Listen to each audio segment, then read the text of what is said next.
Саламатсыздар ма балалар? Ендеше біздің әдебиеттік оқудан біздің бүгінгі тақырыбымыз бақшада. Ендеше балалар, бақша дегенде ойларыңа не келеді? Кәне ойланыңдаршы. Соны жазамыз. Түсінікті ме балалар? Даңғой, мысалды түсініп оқы. Ендеше мұқият зер салып тыңдаймыз. Көрінбей көзге бір қияр, қалтарыста қалыпты. Көңілінде зор қиял маңайға жар салыпты. Қарамай суық жауынға, қар түскенше мен болам. Қарбыз бенен қауынға қайтсемдағы теңесем. Үстемелеп салмағым, алып болам, нән болам.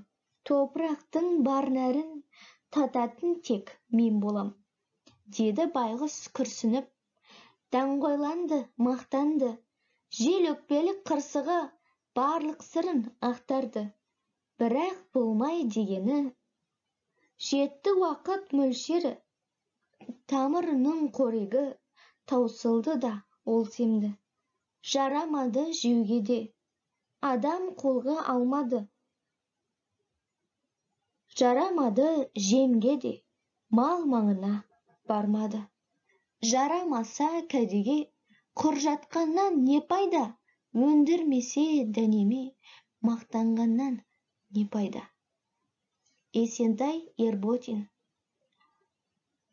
Ендеше балалар, даңғой деген сөздің мағынасы мақтаншақ екен. Нән үлкен деген мағынаны білдіреді. Естеріңде болсын балалар.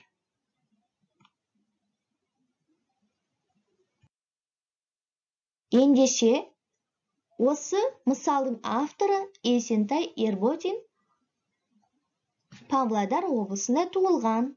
Ақын және оның көптеген шығармалары, кітаптары бар. Өрнек, өнеге деген сияқты тағы басқа кітаптары өте көп. Ендеше сендерге тапсырма. Қияр туралы өз ойыңды жаз. Қияр туралы сен не білесің? Кәне, іске сәт.